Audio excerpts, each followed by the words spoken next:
Hi, Assalamualaikum warahmatullahi wabarakatuh. My name is NURHAZWA binti HAMDAN along with my partner NURJEHA AQILAH binti ROFIZI. Today, we would like to present our study on the impact of socio-demographic factors on environmental awareness among public at SHAH SELANGOR. The world is in a dire condition due to environmental problems such as air and water pollution, deforestation, climate change, and many more. Every country is facing the same environmental issues, and Malaysia is no exception to it. It is without a doubt that Malaysia is having difficulties in reducing the environmental pollution.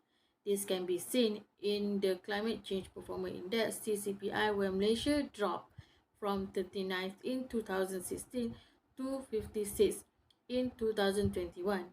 According to Zuhaimi 2020, despite the various programs held by the Malaysian government and other agencies, it is still not enough to improve the environment, as the environmental awareness in Malaysia is still minimal. Not only that, there are a lot of studies done on the social demographic factors on environmental awareness, especially among the public, despite the fact that large cities in Malaysia suffer the most from environmental issues. In this study, social demographic factors are measured in terms of gender, age, races, and education level.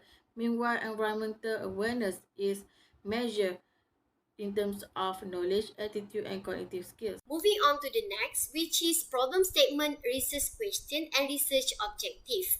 The awareness toward environmental issues such as air and water quality, deforestation, hazardous waste disposal are still at unsatisfactory level among public in SHAH Selangor.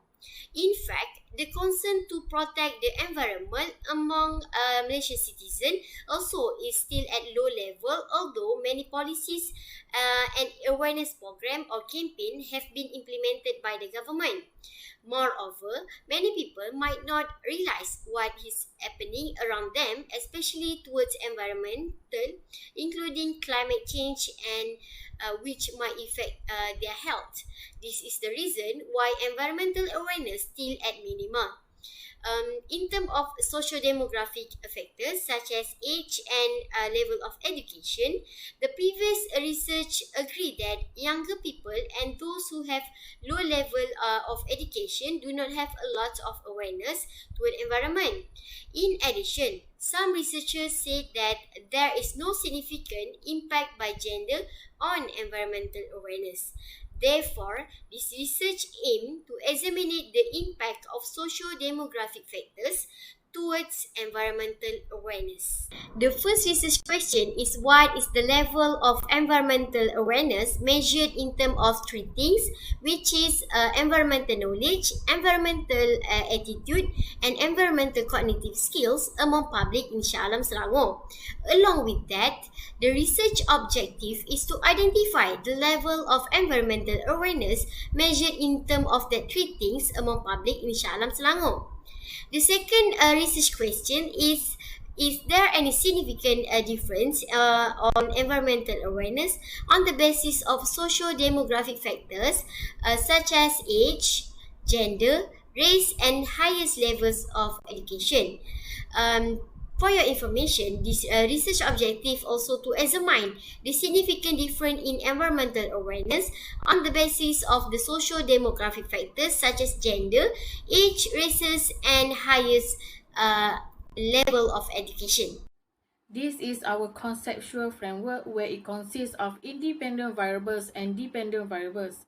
Under independent variables, there are socio-demographic factors such as gender, age, races, and highest education level. Meanwhile, under the dependent variable, there is environmental awareness measured in terms of knowledge, attitude, and cognitive skills. Moving on to the next, which is hypothesis statement. The independent variable come from socio-demographic factors, which is gender, age, races, and highest level of education. The hypothesis for gender is hypothesis null. 1. There is no significant difference between gender and environmental awareness, while the analysis hypothesis 1 is there is significant difference between gender and environmental awareness. And for the age, null hypothesis 2 show that there is no significance between age and environmental awareness, while analysis hypothesis 2 said that there is significant difference between age and environmental awareness. Moving on to the third one is races. Null hypothesis 3 showed that there is no significant difference between races and environmental awareness, while analysis hypothesis 3 said that there is significant difference between races and environmental awareness. And the last one is highest education level. Null hypothesis 4 said that there is no significant difference between a highest level of education and environmental awareness, while analysis hypothesis 4 said that there is significant difference between highest level of education and environmental awareness. Next is the research methodology. For research design, the researcher had used quantity method, which is cross-sectional study, since the data from the population are analyzed and all variables are measured at a single point in time. As for unit of analysis, the researcher had chosen publics who reside in section 25, Taman Seri Muda, Shah Alam, Selangor. Next is the sample size. The total population of Shah Alam is 481,654, and based on the Clergy and Morgan 1970, the sample size that the researcher got for this study is 881. However, the researcher only got 130 response in return. Then, for the data analysis, the researcher had used descriptive analysis, reliability analysis, normality analysis, independent t-test, and one-way ANOVA. The researcher applied purposive sampling technique with inclusive criteria such as the public are reside in the area and that they are aware and experienced about their environmental surrounding. As for the data measurement, the researcher used descriptive statistics for research objective 1 to see the mean value and standard deviation. Meanwhile, for research objective 2, independent t-test and one-way ANOVA are used. Okay, this is our finding on demographic profile of the respondent, which consists of gender, age, race, religion, and many more. Based on the table, female has highest frequency than male with frequencies 88 and 42. While for age, people with age of 17 to 30 years old has highest in responding this survey compared to others with 60.8%. Malay shows the highest frequency compared to other races, which is 96. In terms of highest level of education, people with STPM are more likely to answer this survey compared to others, which is 42.3%. The table shows about the level of environmental awareness measured in terms of knowledge, attitude, and cognitive skills.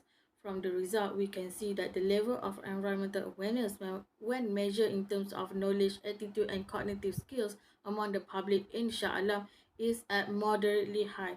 This is because the mean value is within the range of 3.48 and 4.00. In this section, the highest mean is 4.22 for the question I am aware of my responsibility towards the environment, and the flash flood brought on by the heavy rain will cause damage to vehicles and houses. This means the public have high awareness of their responsibility and the consequences of the environmental problems. The lowest mean is 2.97 for I am aware of the initiatives taken by the government and various organizations to reduce environmental pollution in Shah Alam, such as the Green Volunteerism and Friends of River program. This shows that despite the high knowledge that they have about the environmental issues, they have low knowledge when it comes to the initiative conducted by the government. Next, for the second section, the mean is moderately high and it shows that the public has the attitude to protect the environment. Lastly is the third section where the mean value is also moderately high and that the public has the skills in order for them to preserve the environment. According to Cohen 2020, Advanced et al. 2021 and Sarkis et al. 2020 stated that The public has become more worried about the environmental issues and began to consume environmentally sustainable products. It shows that the public's environmental awareness and concern about the climate change have improved and become more manageable, which might mark the progress of the sustainable consumption and decrease in pollution. Okay, this is the result for research objective 2, which is to examine the significant difference in environmental awareness on the basis of socio-demographic factors between gender, which is male and female, in SHAH Selangor. Okay, based on the table, we can see that the significant value 0.918 is higher than the p-value 0.05. So the decision made is accept null hypothesis, which is there is no significant difference between gender and environmental awareness, and reject the hypothesis analysis, which is there is a significant difference between gender and environmental awareness. According to Jandal and Smith from the previous study, men to seem have higher level of knowledge on environment compared to women. Okay, next, as we can see, this is the result for research objective 2, but on the basis of age. Okay, as we can see, the significant value of age is 0.598, which is more than or higher than p-value 0.05. So, null hypothesis is accepted, which is there is no significant difference between age and environmental awareness, while we reject the hypothesis analysis, which is there is significant difference between age and environmental awareness. Based on the research conducted by P.S. Morrison and Baird 2013, between older people and younger people, there is nearly equal on the knowledge of environmental awareness. Okay, next, moving on to the next result of research objective 2, which is race.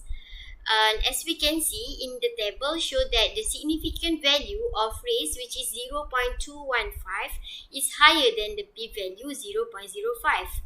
So, we decide to accept the hypothesis null, which is there is no significant difference between race and environmental awareness, and reject the hypothesis analysis, which is there is significant difference between race and environmental awareness. Unfortunately, there is less research between race and environmental awareness from the previous study. Okay, last but not least, this is the result for highest education level.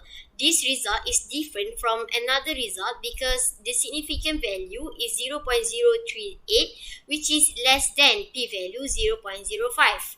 So, we decide to reject the null hypothesis, which is there is no significant difference between highest education level and environmental awareness, and we accept the analysis hypothesis, which is there is significant difference between highest education level and environmental awareness.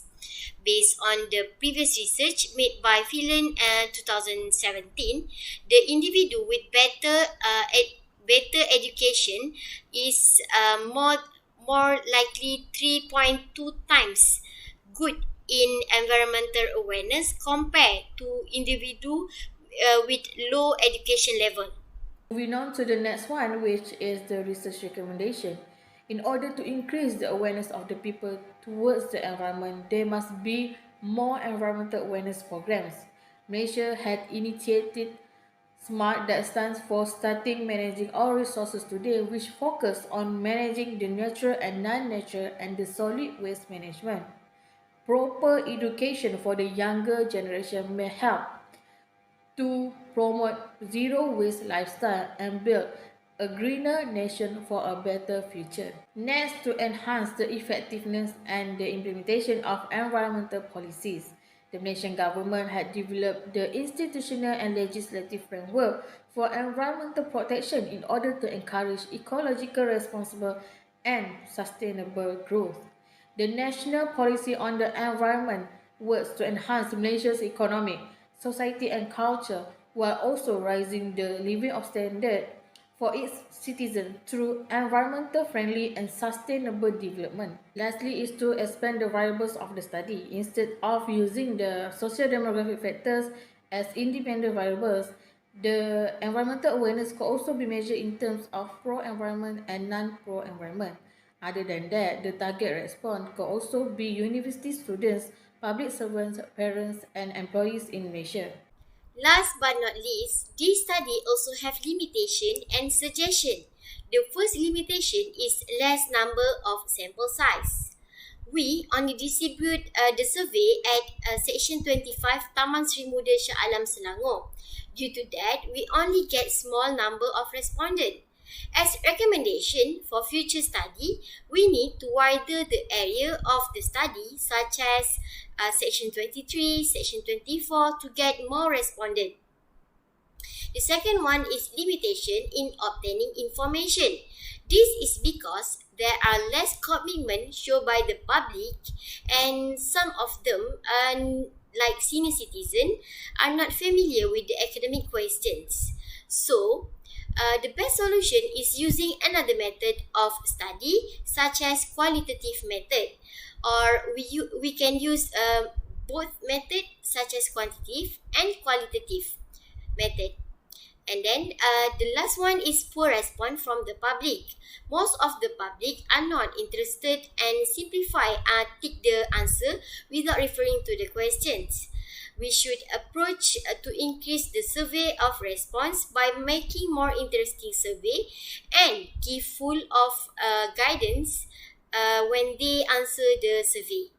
In conclusion, the researchers conclude that the majority of the public are aware of their environmental issues in the area, and this is based on the result done towards it, which shows that the level of environmental awareness is moderately high. Other than that, only highest education level shows that there is a significant difference on environmental awareness. Meanwhile, gender, age, and races shows that there is no significant difference on environmental awareness. Hence, it can be said that the public is aware and alert of the environmental problems in Shah Alam, Selangor.